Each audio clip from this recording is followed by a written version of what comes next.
आप भारतीय सेना के खिलाफ बोलेंगे, यह भारत बर्दाश्त नहीं करेगा। यह भी सब जानते हैं कि आदरणीय प्रधानमंत्री श्री नरेंद्र मोदी जी से राहुल गांधी और कांग्रेस पार्टी को नफरत है, लेकिन श्री नरेंद्र मोदी जी से नफरत करते करते ऐसा प्रतीत होता है कि राहुल गांधी और दिग्विजय सिंह अब अंधे हो गए हैं। उनको अपनी जिम्मेदारी का एहसास भी अब नहीं है। देश के लिए भक्ति भाव भी जो है वो समाप्त हो गया है। और जिस तरह के बयान दिग्विजय सिंह ने आज दिए और कहा कि सेना surgical strike, Balakot air strike का प्रमाण दे, वो प्रमाण नहीं आया। तो कुछ अहम बातें जो देश के हर नागरिक के दिल की बात है, जो भाव है, वो मैं आपके समक्ष रखूंगा। ऐसा लगता है कि श्री नरेंद्र मोदी जी जो मजबूत नेतृत्व भारत को दे रहे हैं और हमारी वीर सेना जो पूरे विश्व में सबसे ज्यादा वीर है, अपनी वीरता दिखाती है और आतंकी मुल्क को घुस के ठोकती है, तो एक तो दर्द होता है उस पड़ोसी मुल्क को, पाकिस्तान को, और सालों साल से ये जख्म कांग्रेस पार्टी के हृदय में भी अभी भी है। ये दर्द साफ प्रतीत हो रहा है। मैं आज राहुल गांधी, मल्लिकार्जुन खड़गे जी, सोनिया गांधी, इन सबको तथ्यों के आधार पे कुछ याद दिलाता हूं। जब पुलवामा हमला हुआ, हमारे वीर सैनिक तिरंगे के लिए शहीद हुए। एक राजनीतिक दल विपक्ष में है तो क्या हुआ, उसकी एक बड़ी जिम्मेदारी होती है। याद करिए किस तरह से आधे घंटे के अंदर कांग्रेस पार्टी के जो चीफ स्पोक्स पर्सन थे रणदीप सुरजेवाला, आधे घंटे के अंदर उनका क्या बयान आया। उनका पहला बयान आया, this is the result of home grown terrorism. Home grown terrorism. उनके अनुसार, कांग्रेस पार्टी के अनुसार, यह आवश्यक था कि एक आतंकी मुल्क को क्लीन चिट दे दी जाए। यह स्टेज 1 थी। इसके बाद यह विश्वास हर नागरिक का श्री नरेंद्र मोदी जी और वीर सेना पर था। चाहे सर्जिकल स्ट्राइक की बात हो या बालाकोट एयर स्ट्राइक की बात हो, ऐसा करारा जवाब दिया जाएगा इस आतंकी मुल्क को कि वो जान जाएंगे कि भारत की ताकत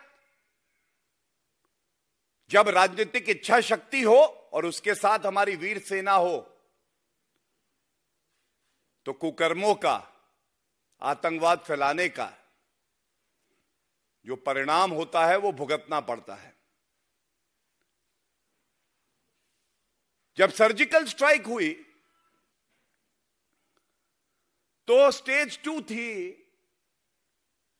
सेना ने प्रमाण नहीं दिया है। सेना ने प्रमाण नहीं दिया है। आज जब ये यात्रा, जिसका असली मकसद है भारत को खंडित करना, यह प्रतीत हो गया अब,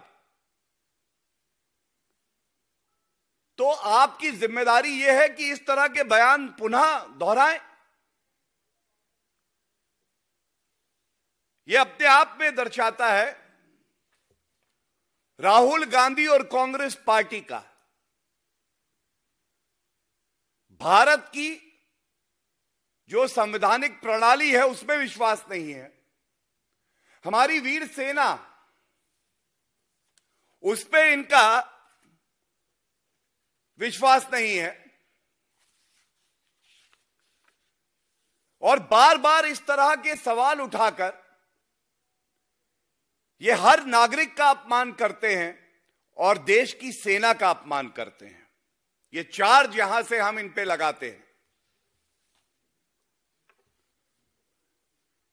इसके साथ ही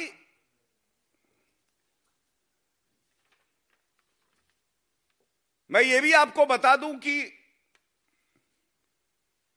केवल सवाल रणदीप सुरजेवाला या राहुल गांधी ने नहीं उठाए, शीर्ष नेतृत्व जब इशारा करता है तो इस तरह के बयान आते हैं। सैम पित्रोदा, उन्होंने पुनः पाकिस्तान को क्लीन चिट देते हुए कहा पुलवामा हमले के लिए पाकिस्तान को जिम्मेदार नहीं ठहराना चाहिए। क्या कार्रवाई हुई उन पे?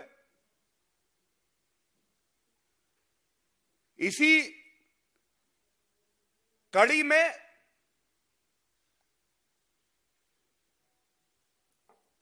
बालाकोट एयर स्ट्राइक के बाद कांग्रेस पार्टी के नेता नवजोत सिंह सिद्धू कह रहे थे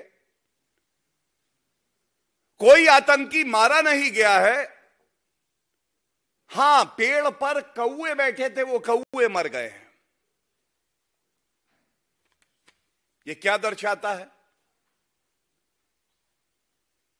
जब भी हमारी वीर सेना अपना पराक्रम दिखाती है तो सबसे ज्यादा दर्द उस देश को होता है जिसको सबक सिखाया जाता है, जो कि पूरे विश्व में अपनी आतंकवादी गतिविधियों के लिए जाना जाता है। और दर्द यह दुखद है कि यहां भारत में जो विपक्षी पार्टी है कांग्रेस पार्टी को होता है। इसके बाद स्टेज 2 के बाद स्टेज 3 आई।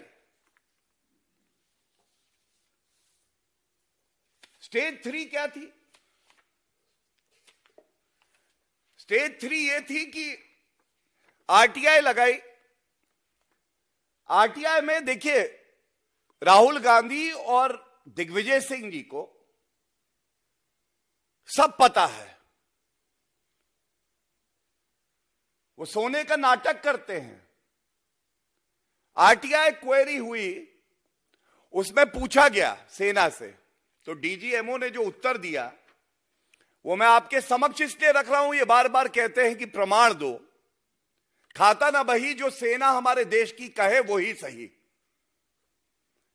सवाल था how many surgical strikes were carried out from 2004 to 2014, provide me with year wise list with country name. And तीसरा प्रश्न था how many of our brave soldiers have lost their lives in surgical strike. तो पहला जो उत्तर दिया वो दिया Indian Army concluded surgical strikes along the LC on September 29, 2016. No Indian soldiers lost his life during surgical strikes. And इसके बाद जो बिल्कुल स्पष्ट कहा कि इससे पहले सर्जिकल स्ट्राइक नहीं हुई है। तो सबसे पहला क्लेम था कि पाकिस्तान को क्लीन चिट दो, इसको अंदरूनी आतंकवाद बताओ,